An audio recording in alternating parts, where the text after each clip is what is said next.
on to LeBlanc in mid-game, and then handing it off to Sivir in late game. Nautilus, the final lock in here, and that rounds out both of our compositions. Now, my wonderful, beautiful analysts, I'm going to hand it over to predictions. Crumbs? It's a thrilling matchup, really. Two compositions going for very different things, and that always creates a tremendous amount of pressure. I'm going to go with G2 here. The LeBlanc is just such a tremendous power pick right now. I just can't see them getting past it. I have to agree, and I think G2 have a composition that can really dominate a map, and Flash Wolves struggled with that against H2K. This can punish them in the right places. Right now, before we hand over to our casters, I'm going to give a shout out to our partner here at the Intel Extreme Masters, the Score Esports. If you want to follow all of the updates, live scores, news, guides, everything you could ask for in relation to League of Legends Esports, the Score Esports is there for you on Android, iOS, the website, thescoreesports.com, and their YouTube channel too. So go and check them out. Now, without further ado, it's time to hand over to our wonderfully talented casters for this series. It will be Pyrotechnics and Papa Smithy. Thank you very much, Scoundrel. Very talented man yourself. But sitting next to me, Papa Smithy, I know you are very ready to get into this finals matchup, and what a storied tournament this has turned out to be, with G2 Esports and Flash Wolves vying for the top title. 11:25 p.m. local time, we will kick off our first game of this series. Teams looking to join the likes of Blaze, KTB, DSM, and SKT who have all been crowned here at Katowice. Drafts come in, and hey, LeBlanc made it through picks and bans for the second time this tournament. And Perk certainly remembers because he was on the opposite side of this matchup last time. Let's see if he can make some magic with it this time around. The Flash Wolves, they'll have to contend with this early game snowballing team to try and put a stopper in G2 Esports. Let's see if they can do it. It is a best of 3 for this final. 3 games. Maximum we can see for the rest of this tournament. But the winner will walk away the lion's share of that prize money, the name engraved on the trophy, and we'll see who it is. Right here from Katowice, Poland, it's the final matchup, G2 Esports and Flash Wolves. Plenty of loyal fans have stuck around a long, long day. Speaking of long days, you saw Perks beforehand when he was accepting the G Fuel MVP, talking about he had already been awake 18 hours. Just think of call times. G2 were here 10:30 a.m. for the first match of the day. Flash Wolves got in at 12:30. They're now very much in late night, and it's going to be a really interesting one. It's a sort of series where a couple of things don't go your way in the early game. It's a bit late. The reflexes are a little bit lost. It's a bit interesting to see how the early game plays out, because snowballing with the comps we see is certainly a massive possibility. It's the type of games that really test your mettle. It's not only a big stage, but as you said, a very, very long day. Mistakes can, in fact, be made. Betty and Sorda are hoping just that happens as they bait a trap on the bottom side. Otherwise, all's clear. Line of scrimmage for both teams.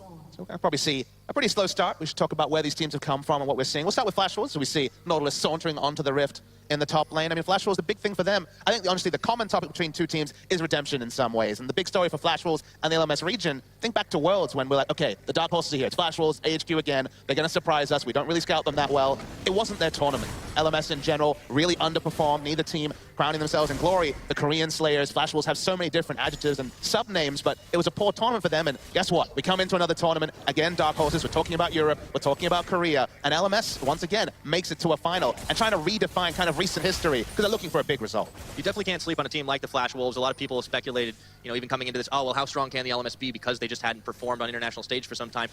But Flash Wolves had honestly dominated that region. They have done it for some time. Their biggest competition being AHQ Esports. It's hard to tell where a team is really rated internationally based on that domestic performance. I mean, the Flash Wolves have become synonymous with the LMS for a couple of years now. Back in the day, when it was the GPL, it was all about Taipei Assassin Season 2 World Champions. It's evolved into Flash Wolves. They've kind of been synonymous with the league in many ways. And the advantage they have, of course, is that, sure, maybe they top out their region. Maybe they are that much better than the second best team in the LMS. But guess what? Geographically, access to Korean scrims, access to other teams. Talking to Stake, they take any scrims they can get interregional and in their own region. So they have those chances, and they're just trying to be great and relevant on the world stage, not just dominating LMS. Yes, indeed. We'll see if they can make that happen this time around. Jungler sniffing around up towards topside, but not the normal wet noodle fight you see up there with Renekton in the mix. Down in bot, Sven and Mithy trying to push back against Betty and Sword Art here. These guys have had their share of struggles on this stage so far. Not just today. Sven and Mithy have been making a lot of uncharacteristic mistakes, and you talk about redemption. G2 has an entire squad. This is a team that definitely has been looking for that on the big stage. They finally conquered their demons, and it started with defeating Kongdu Monster a few days ago, but they lost to the Flash Wolves in their opening match. I mean, G2 with the feel-good story. When they did so well in spring of 2016 after being promoted, everyone was like, okay, this is our team, we're excited about it. Then MSI happened, then Worlds happened, and it's kind of been one series at a time for G2 this particular tournament. Lost their first game, as you mentioned, went on from there, and it's always been, I think everyone kind of has their hearts in their mouths when they watch G2, especially European fans, because they have those high expectations. They want to believe in G2, but they've been hurt before. They're trying to really meter themselves. They've now made it to a final, very much in with a shot against Flash Wolves, and it's fun when redemption is the common shared story, and one team will have to go with just a little bit less redemption than the other. Well, it's still a very slow start, as you said, but I think we'll be seeing a lot of redemptions built as well. Supporting. Maybe not this game, but a little bit on the nose, Come on, it's going to be a long series. Come on, I'm not do going to this. ease into this one, but I really think that G2, they've shown that they really, really not just want this tournament, but want to silence those critics, and they've done a lot of that already, but it really has to be not whomping Flash Wolves, not beating them down, but just being able to take the win, because it was a long, drawn-out series against the Rocks Tigers. I'd take some whomping. We have seen very little whomping today. It's been some very long games. Close games, absolutely. Some of them have been very sound. Other ones like, I don't know about this one. I'll just think about the next game, one at a time. But there's been some great stuff. There's been some solid macro. But these are explosive team comps. A lot of pick on both sides. Look at Flash Wolves, single target damage for days, single target lockdown for days. And you can say pretty much the same thing about G2. So again, we expect this one to get rolling fast. And for now, we see some invades, but still laning phase, all in total. Yeah, level 5 on the mid laners right now. Maple gets Perks caught up in a rune prison for just a second. Tries to step forward, can't quite land any combos on him just yet. Still waiting for access to his ultimate. He does land a chain. Definitely be keeping an eyeball on those junglers, see where they make plays. When you have a pick like LeBlanc, you definitely want to sit mid. Make sure you can get that LeBlanc snowballing ahead, get yourself into a solid mid game. But Trick hasn't really been there that much. He's been going on invades, as you've been saying. I don't know much about how much you see of LeBlanc in EULCS. I imagine it's not that much. It's quite a bit. Very popular ban. In Korea, we've seen it twice, no more than that. The big story here is, like, people remember LeBlanc, but we don't get to talk about it because it's always banned. And the thing about LeBlanc is, gone are the days of her being a single target burst assassin with a bit of poke. She has low cooldowns. Now she has the wave clear. Now she can do all manner of things. Hell, she has an ultimate that allows her to show up and deceive in multiple lanes. Force flashes for free and things like that. Exactly, and her power level is really high in many ways, but she's still a mastery champion. I don't feel like we've seen a LeBlanc yet in the 7.1 onwards meta actually show us the complete maximum of the LeBlanc pick. I'm waiting to see some creative stuff. If we see Maple on LeBlanc, always a staple of his, that'll be exciting, but Perks is no slouch. 7-1 career on LeBlanc. Obviously hasn't had a lot of access to the latest major rework of LeBlanc, but we're always ready to be impressed. But he has definitely stepped up in this tournament. It's not just the reason for giving him that MVP award, but he's played out of his mind, and I think honestly just as a heart and soul of this team, because you usually look to this squad and you think, okay, well, you've got Sven and Mithy. I think you include Trick there as well. You include Trick as well, for sure, but you have like kind of an all-star lineup. Expect, okay, maybe he's a little middling for the rest of the team, but he's still looking well. And let's see if he can make a big name for himself there, forcing the flash onto MMD, and Trick is right at his back for first blood. Really nice pathing coming through from Trick through the enemy jungle. You can see lighted with blue wards, no defensive vision for MMD. Too far pushed up. He had a pink ward or a control ward, wasn't safe in it. You pick Renekton for the early push. Nautilus has that too, but this man rules the early game. Didn't go for the call, went for the more aggressive build. Triple longswords, just balancing them all between his blades, and first blood. Nice snowball in the top lane. Just waiting to see if Perks can match that, and G2 can get a go. Well, they got one between his blades and first blood. Nice snowball in the top lane. Just waiting to see if Perks can match that, and G2 can get a go. Well, they got one kill onto Trick. Let's see if he takes a trip into the mid lane next. Right now, Karza is looking to get a counter jungle of his own on Sven and Mithy getting pushed a little bit back, but their job is going to be survive this lane phase. They don't have to be the biggest of carries because they're looking for expecting Trick to do a lot of that job. And look, I think all teams are going to be taking some messages home. Obviously, we have a lot of regions coming here, learning each other regions' techs, some regions favoring some picks. For example, LMS famously not interested in the Camille. Seems like there are no big Camille players in the LMS, but banning it away as a respect in this particular series. We've seen against teams that they actually respect to have Camille players, it'll be banned, but otherwise it's been left open. The tech I want to talk about is the EU's lack of priority for Ashe. No Ashe picks, it seems, from the European teams, talking to players that they just don't value the pick. To me, I mean, in Korea, it's number 1 or number 2 AD carry behind the like of Varus, but it seems like very sparingly picked, and we see so much of this Sivir into Jhin, which to me is more of a situational pick. Yeah, it definitely seems more comfortable for the European squads to pick a Sivir and just kind of fall into, a wave push holding pattern. We haven't really seen the likes of the Ziggs come out as an option to do that as well, so they prefer this more traditional pickup, but no picks on the Ashe. Perks is going to follow through over on a Maple, doesn't get too much damage, and he pops back because he sees Karza coming for him. Still been a quiet early game, only that kill up top, courtesy of Trick and Expect. Big farm differential up there. MMD has actually been forced back quite a bit. Also still been able to really farm pretty safely.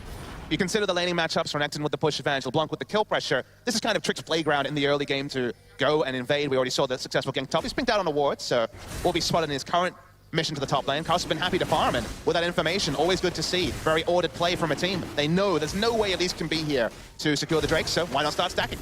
Get themselves that regen early on. It's very valuable in the first 15 minutes of the game, especially in Karza on a champion like Kha'Zix, able to solo that one out. It's going to be harder and harder for G2 to try to find an extended skirmish in this early game. You got Ryze, who loves to stack up the tier. Anything where you need to do consistent spell cast to start the scaling war is going to be very happy.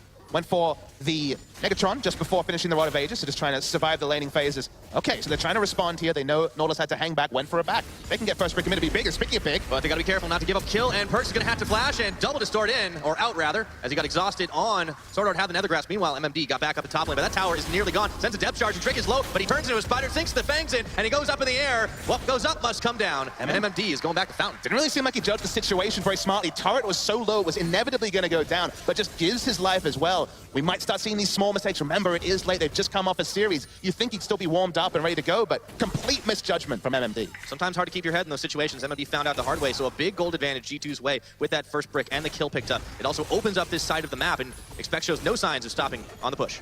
You say the pressure game is exactly what the Renekton wants to play. Looks like Black Cleaver Rush rather than necessarily the Tiamat was already winning the wave clear wars against Nola. Just no mean feat, and just max the Riptide and do just fine. But this is exactly what G2 want. Renekton pushing in top, Sivir pushing in bottom. So already isn't being answered. Kill pressure not enough from the likes of Jhin and Malzahar, and LeBlanc with kill pressure in mid. So you go all early game, and this is exactly what you pick for, as they have complete control of the map. It's nice to see the change-ups, too, and adaptations in the way that they've done the pick and ban. Because G2, like a lot of the European teams, were falling for the Rengar bait early on in this tournament. It was punishing them. It punished them famously against the Flash Wolves in their first game of the tournament. But now they've turned this into the Renekton pickup, something that Expect had not done in Europe up until this point. I mean, think back to that match. You know, we talked about it, given that it was the previous time these two teams met.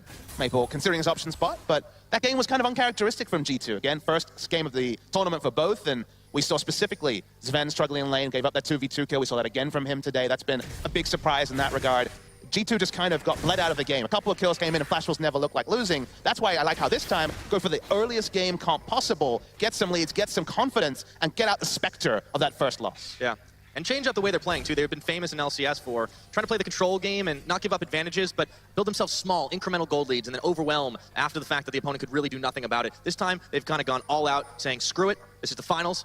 At the Intel Extreme Masters, Katowice, we want to win, and we want to make a big statement. It's starting to be an explosive one. 2 kills to 0, not that heavy, but they're building that gold lead, and there's not too much recourse for the Flash Wolves. Let's see if they can find something back. Betty taking a little bit low from the Boomerang Blade. And it's just been such adaptation from every team. It really feels like the meta has developed. Tournament metas are a very common thing. A Worlds meta comes out. Every tournament has their own big picks. The teams are only really scrimming against each other because of proximity, so metas are very likely to draw. But, I mean, G2 have been so hard to read. We haven't necessarily seen the control G2. In fact, I'd say the most common thing we've seen from G2 is their Jace early game comps where they really slam lanes, 27-minute victories, really decisive play. Funnily enough, Unicorns were the team that were rocking the more methodical play. Not to say we haven't seen that from G2, but a lot of teams have gone against type. So it's why, at least on the analyst test, I found it a really big struggle because I was like, okay, this is what we've seen before. Actually throw that out the window. It's going to be a series on its own merits. Yeah, nice to see the adaptation, the variation from both the teams. Flash Wolves, for their part, definitely looking a little bit more comfortable with the comps that they drafted, putting a lot on Maple, but it's kind of always the way. Karza on this Kha'Zix has not had the same level of impact that Trick's Elise has. And speaking of Trick, I mean, they just own this topside jungle. They've already taken the top turret. Nautilus is for some reason, is destroyed outer turret. Here comes some friends. Expect slices and dices his way in. Karza, he finds Perks on the side of it there, but the curtain call is getting opened up by Betty. One shot, the second's going to miss, but Expect finds himself without a whole lot of allies here, and now Trick is stuck in Rune Prison, surrounded by Flash Wolves, and he came to the wrong neighborhood. A delayed lane swap actually coming out from Flash was moment that we saw the open up from Jhin. I put 2 and 2 together. They sack bot lane turret to do this, but they want to pressure what looked like a pretty inevitable play with the Nautilus. Sven solos down the turret, he'll push in, so they still lose a turret for a single kill. The Flash Wolves weren't content with extended laning phases, but you have to say, G2, it's LeBlanc with teleport, it's a Renekton already with a pushing advantage. I think they're pretty happy to open up the side lanes and continue to play their game. Yeah, focusing on the objectives, and sometimes you have to sacrifice a kill. I'm sure Trick wasn't too happy with the fact of how it ended, but it could have been a lot worse for G2, so 2-1 is the kill score right now. Flash Wolves, they have that one dragon. There's a cloud coming up in about a minute's time. But G2, they've now shifted their attention towards the bottom side of the map. Works for both teams, however, so we could see a skirmish. From here, what G2 need to do is to really focus on that vision line. If they can start setting up control wards more advanced of the river and actually start to always guarantee first rotation, you're already at a point where, I mean, Nautilus has got a bit of armor. He can probably now stand up mostly to the Renekton, except over time the Black Cleaver Shred will come in relevant, but certainly no answer to the LeBlanc.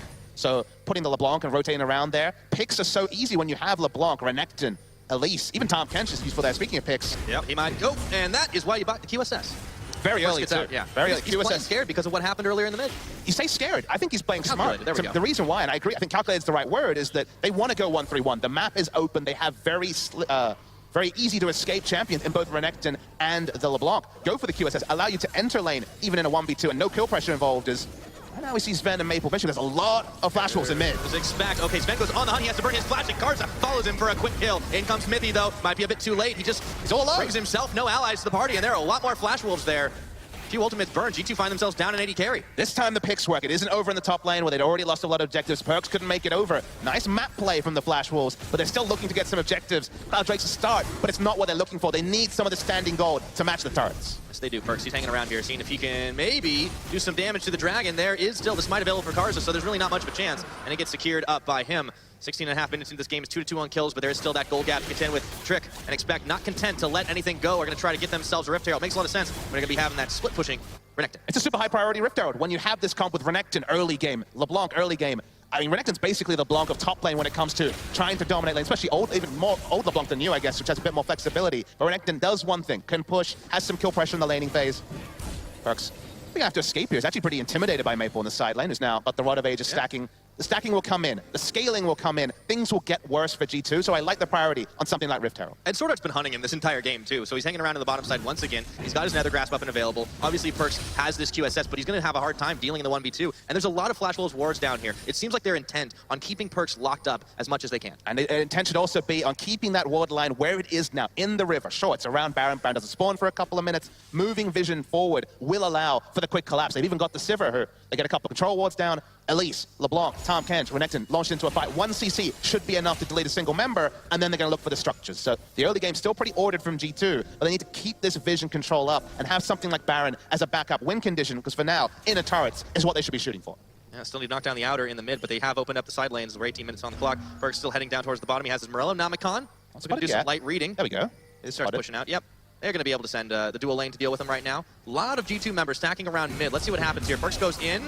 Betty takes a big chunk of damage, but he's right on top of Sword Art once again. The curtain call is going to get opened up. Let's see if Perks is going to be putting on his dancing shoes. Silence, stopped up. He goes in for Sword Art, but Betty blows him away. Just too many members in the bot lane. Red side wards pretty much lighting up the red side jungle of G2. And one thing you can say about G2, they're not doing anything on the map to counter it. They were in mid lane, did a bit of pushing, look pretty disorganized. So it should just be a kill and a turret for Flash Wolves. The first time they've traded up in objectives all game. G2, they just didn't have a response this time around. And yeah, Flash Wolves, they're looking good. Solo gold here on the for money. Betty. He's going to get a lot now. Still sitting on his boots and the Yomu's Ghostblade, but he's going to let the minions finish the job, and that's a nice cool 350 that he's going to be able to spend on a shiny new item as he backs right on top of Perks' scores. Able to match pretty much in items when it comes to the Sivir as well. Just 100 gold between the two. G2 have played this game almost exclusively around their power of their Renekton in the top side.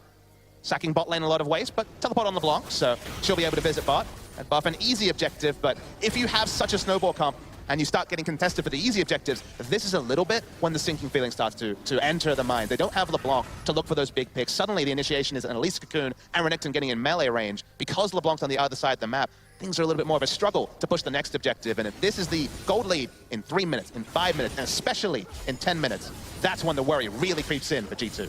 Yeah, Snowball not stalled out, but it's definitely slowed down, and the Flash Wolves are finding it more and more comfortable to play around this map and nab some vision back for themselves. Perks is still sitting on this bottom side, but he's hurting a wave of minions.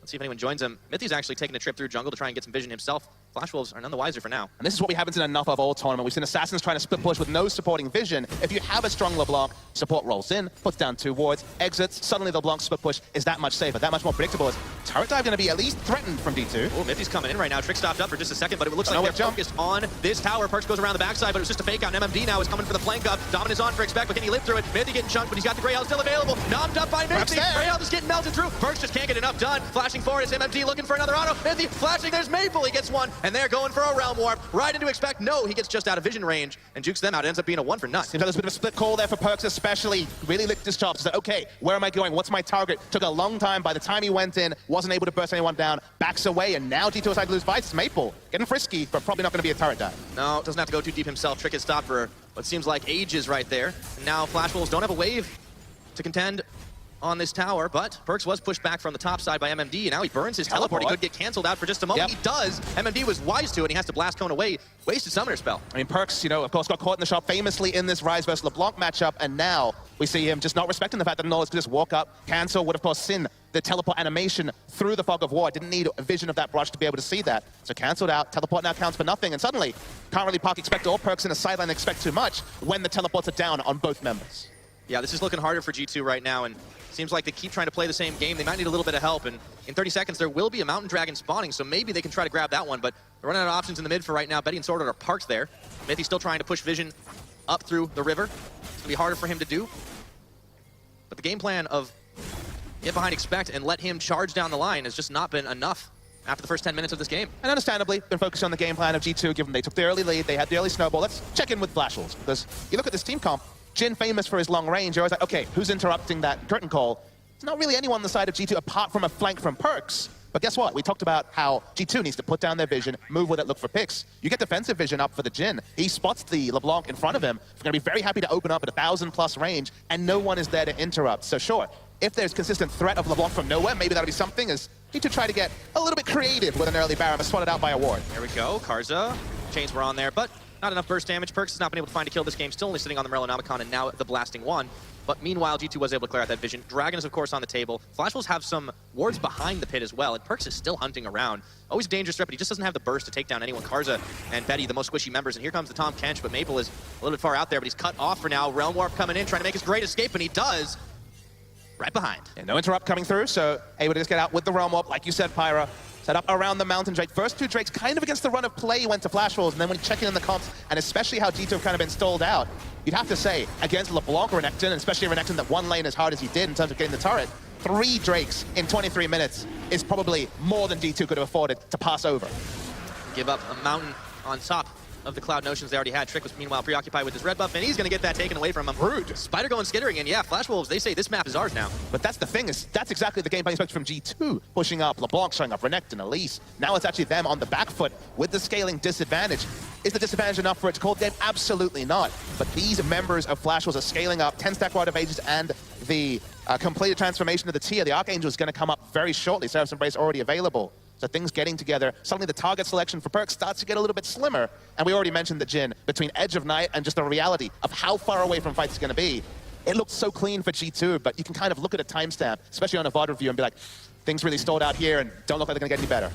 Yeah, unfortunately for G2, they kind of put all their eggs in the snowball basket, and it started off well and good with a couple of kills and pushing up towards the top side, but that has turned the other way around as MMD absorbs a whole bunch of damage, and Expect gets grasped by the Malzahar. Sword Art coming up big with his ultimate. He's taken low now. Dominus is on, but he gets pulled back in by the Dredge line. Mithy noms up Trick, and Expect has his Guardian Angel pop. G2 are contemplating taking another fight, but the curtain call. One shot. A lot of shots, and Sven doesn't intercept the last one with his Spell Shield up, but they took a lot of time there, and meanwhile, Maple was busy on mid. We spent a lot of time complimenting Betty specifically for his Ashe, but I love where he opened up in that particular skirmish. He's going to always have great shots to open his Perkz. It's poked out pretty extensively in mid. They really want to get this out of mid lane turret, but for now, stalled out a little bit. Yeah, definitely give Betty some credit. And team roster changes are not things that teams like the Flash Wolves really take lightly. For a long time, they stuck themselves with their core roster, and Betty is the new addition, formerly known as Double Red, now coming in and honestly showing up pretty big. He's not the hyper carry late game guy that NL was, but he's definitely proved he can play these meta 80 carries, not just competently, but honestly step up big and make big plays. And his path into the Flash was such an interesting one. He lost a bit because the LMS doesn't have English broadcast, so we only get little bits of information about them, usually around the international tournaments. Was on Flash Husky for a time, mostly played competitive as a jungler, even though his secondary role was at 80 carry. But in Korea, we have these players who've made that movement over from their primary role, ambition to jungle, score to jungle. Jungle to AD is so different. It's almost the least mechanical, most macro position to the most micro-intensive position in terms of AD carry. But Betty so far, Double Red at IEM Oakland, I was like, I don't know what to make of this guy. He was doing the famous rookie thing on AD carry where you're caught farming too often. Thinking of being caught. Ooh, who's catching who right now? Expect's just going to walk right into him, and they're going to bring Mithy. All of a sudden, they want to make the big play, but they're going to have to get out of dodge right now. Teleport is canceled. They're back under a healthy turret, but Flash Wolves are feeling frisky. They're How much does that turret mean, Pyro? We're not sure yet. MMD's considered. Do they want to open up here? Oh, this is a dangerous dance right now. Ooh, the Voidling intercepting the Cocoon. They look for MMD, but the curtain call is opened up. Watch the they teleport. nom up the Nautilus, but Expect is put right into the back line, and I don't think he's tanky enough to survive this. Sword Art is even going to live through the burst. And now Karza tags his way in. MMD in the front line. This is exactly how the Flash Wolves want to play it, as Maple takes down Mithy, and they're bringing the party right into the back of G2 Esports. Oh my word! Sven and Trick, the last men standing. Flash Wolves are not going to be able to finish the job, but they pick up nice 3 kills right there, and it looks like they might be turning for Baron. And early in mid-game is well and truly over, Pyra. They thought they'd caught someone, but in fact, they were the ones who were caught. Really nice turnaround from the Flash Wolves. The teleport was the start. They're turning onto Baron. Trick is still full health. Same level as Karsa. He needs to pull out a miracle. Well, let's see if he can do it. This Baron is taken down low. There's no vision, but Sword Art might run smack dab into him here. He's going to have to make the big play. He goes up in the air, and the spikes are flying. No, it's not going to happen, so no chance. Back any Flash Cone at the last second, but it is too late, and he ends up donating a kill Sword Art's way. Baron on Flash Wolves. It was so close, though. The blast cone could have been autoed at any point by specifically Sword Art to deny it. Didn't lead to anything. They pick up the Baron, and the kill score, the scaling war. Seems like everything is being won by the Flash Wolves, as G2 right now don't really have much of an answer for where the Flash Wolves are at. Flash Wolves honestly played out the early game as safe as they could. They conceded a little bit. MMD, some of his positioning can certainly be criticized, but it wasn't enough to really put them too far behind. And G2, they just weren't able to push the advantages. I have to give a lot of credit, a lot of praise over Maple's way, over Karza's way. It seemed like the two of them stumbled a little bit in the last series, particularly Karza, but this is definitely the highlight kind of game that we expect to see out of the caliber of these players. Betty walking up. They're not afraid of this LeBlanc at all. Oh, no. Yeah, this is looking like a very different LeBlanc game It's than one MMD. first played against. MMD goes right on to expect. Blastcone disengage and resets. The blast cone always makes me smile, so that's at least fun. Everyone likes to play the bouncy castle every now and again. What I want you to take away from this is that Flash Wolves really understood where they were at. Sure, MMD got caught out a couple of times, looked a bit silly on that second death under the turret, but they didn't seem to be perturbed at any point that LeBlanc and Renekton got them an early game advantage. That's exactly what those champions are picked to do. They were executed very normally, but they were always in touching distance. They never over-prioritized fighting. They just kind of tried to sneak a couple of Drakes against the run of play. The scaling started to come in, G2 got a little bit too frisky, and suddenly Flash Wolves looked a lot more comfortable. Sorta getting DPS down. Yeah, Exhaust was on, though, and Sorta had the redemption on himself. Now, That's an Perks is ultimate. stopped there. The curtain call being open. Expect is in the tank. Perks a little low on this one. Still within range, so Expect's going to have to body block even further. And Flash Wolves, they are owning this bottom side of the jungle, looking to break into the base with the Baron-empowered minions. Maple hanging on the backside. He doesn't even need to get involved right now for the Flash Wolves to start shredding through this turret. The one Mountain Drake come to bear. D2 just don't have enough damage to get it done, and now Sven is targeted up, eaten by Mythy for a moment. In comes Perks fresh off the fountain. Maple delivers himself into the fight, and it is the inhibitor that they've got eyes on. Shy of 30 minutes into this game, they will knock it down and make G2's life a little rougher for the next few. Yeah, G2 ran the show for 10 minutes, but it feels like it's been 20 minutes of domination by the Flash Wolves. So smart at locking down the LeBlancers. Okay, that one's going to be a rotational Abyssal Voyage into the mid lane, getting something, which is good to see from G2. Some nice Baron calls from them really helped them in their last series as well, but Maple walks up. Perks, well, gets a couple autos, but can't get too much cuter than that. And Can't get too close to the rise at this point. He's starting to really pop off, sitting on a lot of items. Let's take a look at how it started up in the top lane again, because it was G2 getting the catch off, but then this became the next story. But again, it's another one of those cases where Betty's just having the time of his life. The terrain and the fighting behind the terrain reminds me of Deft, who was always smart on champions like Cogmore to open up distance, and the nth degree for Jhin, but nice target selection, playing around each other. The Realm Warp comes in. There's no Party Warp. This is a Death Warp coming through from the Flash Wars. Great target selection from them. And G2, they're going to pick up their first Drake, but it's a Cloud at 31 minutes, so... Consolation prize. I mean, you say consolation prize, but I think they're just going to be outmatched by the split push, or I guess just the front push coming through the top lane by Flash At Wolves. least they can get there fast to watch their towers get knocked down. Unfortunately, it's been really rough for them here at this 31-minute plus. Flash Wolves making great use of this Baron buff to knock down the rest of the towers. G2, they're going to have a lot to think about in Game 2. Maybe they can get a cheeky pick off. Perks goes in, but honestly, he's just tickling this team. There's also the Mimic, I think, was used there as well, so that was cute. Try to draw out some cooldowns. Doesn't get the Nethergrass from Sword Art, though. Mid lane are pushed as well. We're just kind of watching the onward march of Flash Wolves. Not necessarily to the series, but certainly to Game 1. Full control here, and you just look at G2, and specifically the comp they've chosen. Doesn't really have any answers, barring a pretty catastrophic mistake from Flash Wolves. Well, Flash Wolves haven't shown any signs in this game of making those big Come on, mistakes. So where they big going? 5-man, they're just going to Rotations. juke it out. Right over to the tower. In comes Perks, but it's a smidgen too late, and they're going to be able to get that one nice and quick. MMD still tanking up the front. He dredge lines away. Chains land on him. This is the chance, but Mythic gets popped down to 0 without even using the Grey Health cards that comes in. Nearly takes down Sven. Maple finishes the job. It's a double kill. Trick is skittering away. Betsy's having the game of his life, shooting the curtain call shots, and his only Perks remaining as the GA brings Expect back up for the moment. He'll be able to heal up on Fountain, but their base is falling to pieces. Yeah, the minion waves pushing in multiple lanes. This is going to be the first game, not a 45 or 50-minute slog. A really smartly played game from Flash Wolves. They knew their windows. Sure, Perk's going to try to be cute, but this should be the game. Close that window right on G2's face. In 32.5, Flash Wolves take Game 1 of our Grand Finals. As Flash Wolves finally return to their level of play we saw in previous days. This Flash Wolves was largely absent in their last series against H2K. Much credit to H2K with how they started that series, but the Flash Wolves have finally shown up on this final day of IEM Katowice, and they look pretty peerless compared to the other teams at this tournament. Absolutely. This is the quality we expect from the LMS top team. And honestly, Flash Wolves, they've been in a lot of international tournaments. They know to hang tough, even through the long days like this. Very impressive showing from them. They had a big series against H2K, but to come out, shake their heads clear of that one, and get ready to take on G2, that's an impressive feat. I guess they played and warmed themselves up with a series just beforehand. It was a very long one, just like G2 played earlier, but it was an ordered one. I love how they